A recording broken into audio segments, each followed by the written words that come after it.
A mí me encanta cuando mis pacientes tienen estas revelaciones o estos grandes darse cuenta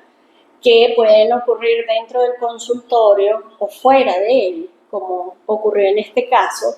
porque tener estos insights son como un gran resultado del proceso terapéutico, que aunque lleva tiempo, cuando se tiene esta comprensión, cuando se descubre esta información, realmente se empiezan a acomodar en la mente muchas piezas que para las personas estaban desordenadas. Y es que esta frase particularmente no es la primera vez que la escucho, especialmente en gente joven, pero además tienen una historia muy particular con respecto a la familia. Sin embargo, para mí lo que más destaca es que esta sensación o sentimiento de no ser suficiente casi siempre va acompañada de otras creencias como no voy a poder, no sé si está bien o está mal lo que estoy haciendo o lo que estoy pensando, no voy a ser capaz de lograr lo que quiero y por supuesto esto va acompañado con grandes sentimientos o con una gran carga de culpa, de frustración, de mucho miedo, de la sensación de estar perdidos porque no logran lo que quieren y se sienten además que no hay avance en su vida. Y además, esta frase la he escuchado muchas veces, sobre todo en gente joven, que ha desarrollado el trastorno de ansiedad generalizado, que es al final, bueno, uno de los diagnósticos de este paciente. ¿Cómo se suele instalar esta creencia o sentimiento en las personas? La vivencia más importante que tienen en común la mayoría, por no decir todos mis pacientes que piensan eso de sí mismos, es que tienen unos padres donde no ha habido nunca el reconocimiento hacia sus ejecuciones. No hay un refuerzo. Lo que nosotros en psicología conductual llamamos un refuerzo es algo así como un premio, un elogio, digamos, una atención hacia lo que ese niño o esa niña está haciendo y que de alguna manera está buscando la aprobación de ese papá o de esa mamá. Aquí cuando hablo de padres, por supuesto, siempre hay que tener en cuenta que puede ser la madre o el padre, o a veces ambos, pero casi siempre hay una exigencia por parte de alguno de los dos. Entonces, esto que nosotros llamamos la ausencia del reconocimiento tiene que ver con ese lo estás haciendo bien, excelente, qué bello, qué lindo te quedó, qué inteligente eres, que al fin y al cabo es lo que básicamente todo ser humano anhela. De hecho, el no tener reconocimiento pues muchas veces se siente como una especie de castigo y bueno, va a desarrollar muchos de los sentimientos y creencias que tienen este tipo de pacientes. Esa es una de las cosas que ocurre dentro de estas familias. La otra cosa que puede ocurrir, o el otro caso, es que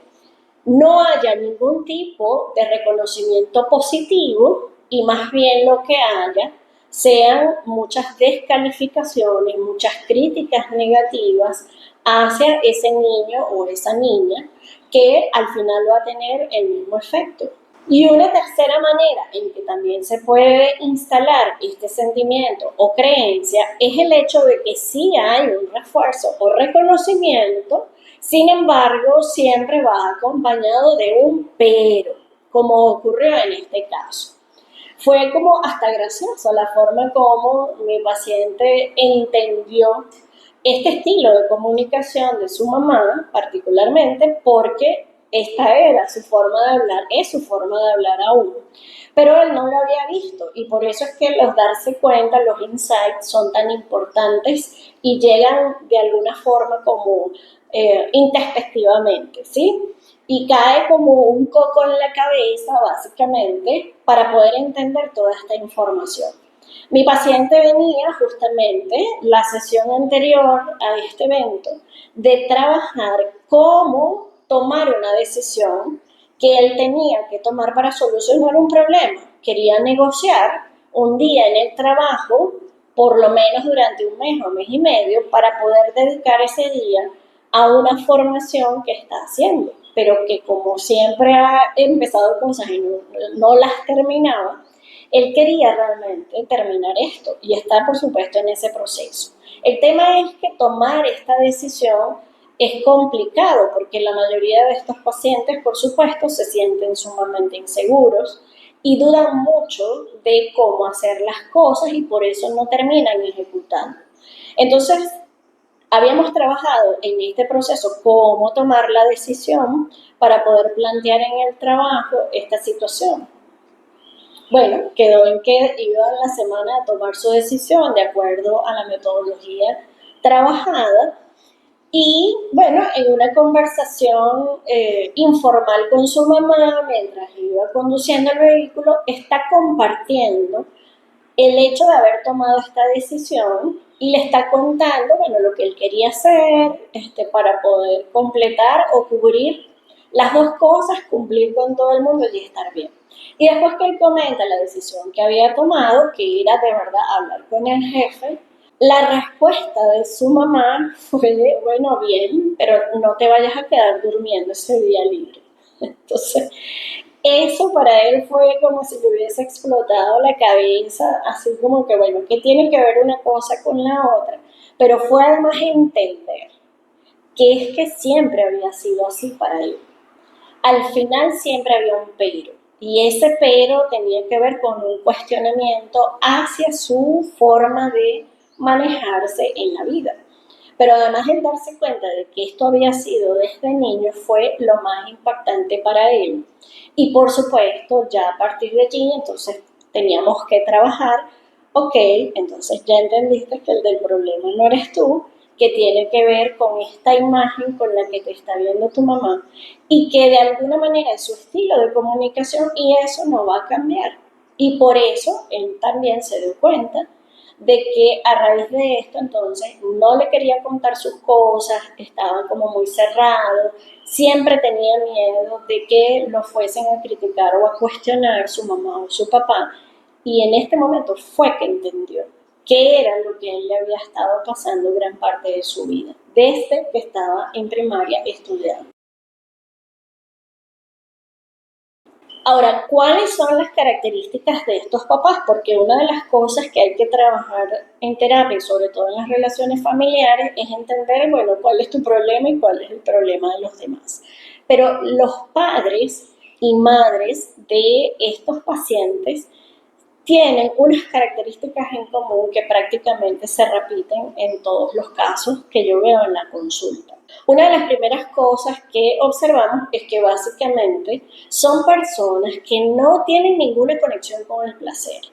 que básicamente no disfrutan nada en su vida. Pueden ser personas muy funcionales, que cumplen muy bien con todas sus obligaciones, pero realmente no existe como esa capacidad de disfrutar de las cosas de la vida o ni siquiera de la vida hogareña que tienen. Todo es un estrés y la verdad es que estos padres o madres suelen ser personas que también tienen síntomas de algún tipo de trastorno de ansiedad. Entonces, en esencia, tenemos que hablar de personas ansiosas, temerosas, inseguras y que no tienen prácticamente ninguna conexión con el placer en la vida.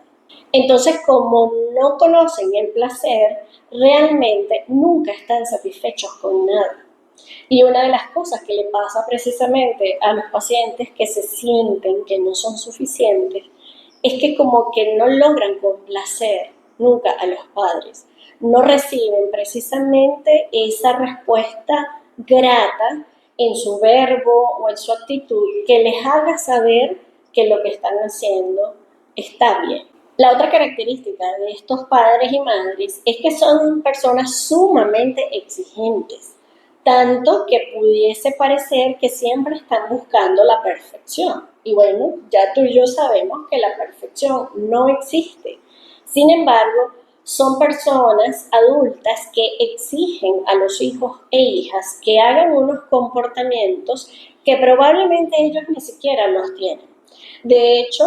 algunos han descubierto que esas cosas que papá y mamá exigen no son conductas o actitudes que ellos tuvieron en su momento en la adolescencia, por ejemplo, o en la infancia. De hecho, cuando se enteran que papá y mamá hacían todo lo contrario, se pueden sentir hasta muy molestos y traicionados porque, ¿de dónde viene la exigencia si tú no eres capaz de hacerlo? Entonces, la verdad es que estos papás pueden manejarse con frases como, es que yo no quiero que te pase lo que a mí. Cuando son descubiertos, te pueden utilizar una frase como esa, ¿ok? O en otros casos, estos papás pueden decir, es que no quiero que piensen de mí, que soy una mala madre, que soy un mal padre, que no estoy pendiente de ti, que no te cuido, etc. Es decir, están más preocupados por su propia imagen como papá o mamá que por el hecho de estar ahí disponibles para sus hijos y acompañarlos en estos procesos de aprendizaje a lo largo de la infancia, la adolescencia e inclusive la juventud temprana. Una tercera característica que me parece bastante significativa es que los pacientes reportan que esa mamá o ese papá suele ser una persona bastante compulsiva, con comportamientos compulsivos generalmente acerca de la limpieza, el orden o el trabajo, lo que nosotros llamamos personas trabajólicas. Entonces ya de por sí esto es un indicador de algún tipo de trastorno de ansiedad que tiene la persona. Pero siempre hay una exigencia también dentro del hogar, dentro de la vida doméstica, que tiene que ver con algunos de estos tipos de compulsiones. Y por último, que es una característica a veces un poco difícil de aceptar y de entender, es que por lo que describen en la consulta, como psicóloga yo tengo que suponer, ¿verdad? Por el conjunto de características, reacciones, formas de comunicación, etcétera, que estos padres tienen al menos algún tipo de trastorno de personalidad o inclusive algún tipo de trastorno mental que en realidad nunca ha sido diagnosticado. Y no ha sido diagnosticado porque son personas, digamos, eficientes en la vida cotidiana, que pueden trabajar, que pueden tener una familia, pero que al final son personas que tienen rasgos relacionados con alguno de estos tipos de trastornos. El hecho de que no se comprendan estos comportamientos en los adultos o el hecho de no tener un diagnóstico, y ojo, para hacer un diagnóstico se necesita estar en una evaluación psiquiátrica, pero como te digo, con estas características de sus conductas, de su comportamiento, de su discurso e inclusive por los antecedentes familiares, tenemos que sospechar clínicamente hablando que hay algún tipo de trastorno o enfermedad mental. Entonces, quienes crecen en estos hogares con estos padres realmente se sienten sumamente confundidos porque no comprenden estos comportamientos que a veces pareciera que hablaran para detrás y para adelante. Y en sí mismo esto ya genera mucha confusión, mucha duda, mucha incertidumbre. Y por eso la frase característica para mí de estos pacientes en sus relatos es la frase, yo no sé si esta está bien o está mal, pero yo hice tal cosa. Bueno, yo no sé si lo que te voy a decir Gisela está bien o está mal, pero pasó esto. O yo no sé si eso estará bien o mal, pero yo creo que debería ser de esta forma. Entonces el hecho de que tengan que aclarar si lo que están haciendo, pensando o diciendo está bien o está mal, ya denota la inseguridad y que además no hay, porque no hubo nunca, una referencia de si las cosas que están diciendo o haciendo en su vida están bien o están mal. De ahí la falta de reconocimiento, el que es necesario entonces trabajar dentro de la educación y la crianza con esto que nosotros llamamos el refuerzo positivo o el premio o el reconocimiento por la conducta que se está teniendo dentro del hogar y sobre todo en procesos de aprendizaje, no solamente aprendizaje académico, sino el aprendizaje de todas las habilidades y destrezas que los seres humanos vamos desarrollando a lo largo del ciclo evolutivo. Entonces, aparte de esto, crecer en este tipo de ambientes, por supuesto, la gente termina creyendo Y es una creencia muy instalada que como no se sabe si lo que hace está bien o está mal, por supuesto, no tienen desarrollado un criterio propio. No confían en sí mismos y en lo que hacen porque no hubo nunca este reconocimiento y siempre va a estar la duda, la incertidumbre allí. Y de hecho, muchos de mis pacientes por eso siempre están buscando la aprobación de terceras personas en los diferentes contextos en los que se mueven. Entonces, ¿cómo se puede superar esta situación? Evidentemente, se va a necesitar el apoyo psicoterapéutico para tres cosas importantes. Igual se trabajan muchos temas, pero hay tres cosas muy importantes que hay que trabajar cuando se tiene esta situación de no sentirse suficiente. Una son los sentimientos hacia los padres y hacia sí misma, la persona, los sentimientos que tiene hacia sí misma y los que empiezan a surgir hacia sus padres cuando empiezan a entender esta dinámica, que entonces les genera mucha rabia y por supuesto ya para mis pacientes significa me descargo de esta gran culpa que llevo, que no es que yo no sirva, sino que no logro nunca complacer o satisfacer a mi mamá o a mi papá, pero que son sentimientos que hay que resolver para poder además mejorar la relación con ellos y empezar entonces a trabajar en lo que es la confianza propia, digamos, en lo que yo digo, pienso o hago, que yo me sienta de verdad capaz de hacerlo y hay que trabajar entonces en este segundo elemento que es desarrollar un criterio propio. Como nunca hubo una referencia o un criterio claro de lo que está bien o de lo que está mal en mi vida, en mi forma de ser o en mis ejecuciones, evidentemente entonces hay que empezar a desarrollar un criterio propio, porque es que si no, siempre vas a estar a merced como persona, ¿verdad? Que no se siente suficiente, a qué va a pensar el otro, o si voy a complacer o no al otro, o si estará bien o mal para los demás lo que yo estoy haciendo. Entonces, desarrollar ese criterio pasa por empezar a probarse, hacer ciertas cosas, ver el resultado para entonces poder decidir y aprender desde el autoconocimiento, esto está bien para mí o esto está mal para mí, porque ya no es un criterio universal, es un criterio muy personal, ¿ok? Entonces, desarrollar esto va a significar tener que hacer tareas terapéuticas fuera del consultorio. Y una de esas tareas precisamente es el tercer punto que hay que trabajar terapéuticamente y es desarrollar la capacidad de tomar decisiones. ¿Por qué? Porque las personas ansiosas, las personas inseguras, una de las grandes debilidades que tienen es tomar decisiones. Entonces muchas veces lo que vemos es que estos pacientes, por supuesto, no toman las decisiones o no las terminan ejecutando o se quedan paralizados o se quedan hasta la mitad porque entonces no obtuvieron lo que querían en un principio. Pero esto es un proceso, bueno, que requiere práctica, es una disciplina y necesitamos tener un resultado claro, más objetivo, para que la persona comprenda entonces de qué va este proceso de toma de decisiones y entonces empieza a correr los riesgos necesarios que hay que correr cuando se toman decisiones por tu cuenta siendo ya una persona adulta. Para mí, trabajar esta frase de mi paciente ha sido muy importante, no solamente por las veces que esto se repite en mis pacientes jóvenes, sobre todo gente más joven, sino porque es un tema sumamente relevante en esta dinámica de relación de la crianza, de ser papá o mamá. Entonces te quiero dejar algo allí, seas papá o mamá en este momento o si lo piensas ser, pero también si tú eres de los que está pasando por una situación similar, al sentirte o pensar acerca de ti que no eres suficiente para poder entonces empezar a cambiar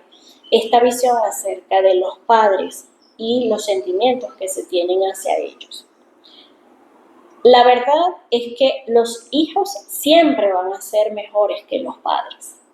Es el hecho de la evolución. Lo que viene siempre va a ser mejor. Y los hijos e hijas en sí mismos tienen otras oportunidades. Llegan en otro momento de la vida en donde hay muchas más informaciones, donde ya han cambiado, se han transformado muchas cosas en la sociedad y les toca vivir otras experiencias. Pero además porque ya sabemos que la gente ahora ya viene con una gran información o una gran carga de información que precisamente se ha transmitido de generación en generación,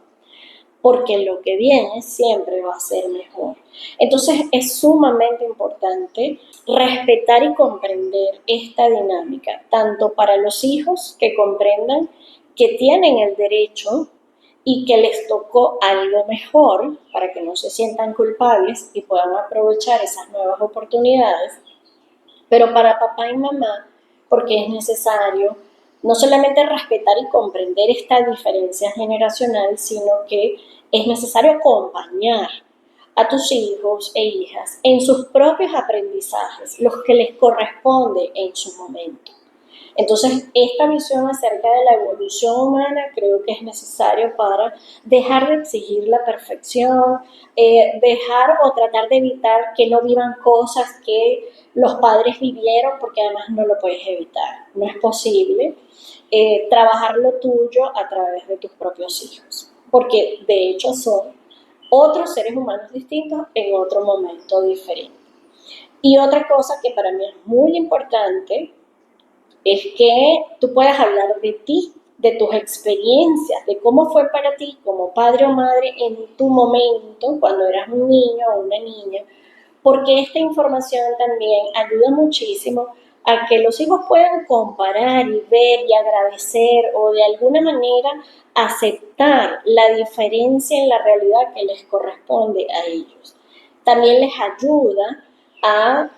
tener como esta visión de los padres imperfectos que son y que, bueno, tienen una oportunidad diferente y eso ayuda a que la gente se entregue y pueda comprender que le tocó vivir algo diferente y lo va a aprovechar. Pero siempre se necesita el acompañamiento, el respeto al ritmo de cada quien y por eso los padres no pueden seguir pretendiendo que los hijos vivan las mismas cosas, sino todo lo contrario. Es la aceptación de que les toca algo diferente y en la medida en que tú hables también de ti, es darle como ese punto de referencia de, pero ahora es más fácil o ahora es mejor porque hay otros avances y eso también garantiza que los seres humanos aprovechen las experiencias de aprendizaje propias que van teniendo. Pero siempre, siempre el acompañamiento tuyo va a ser muy importante para su autoestima y para consolidar esos aprendizajes. Y para los hijos e hijas siempre va a ser muy valioso ser aceptados como seres humanos diferentes a ti como papá o mamá.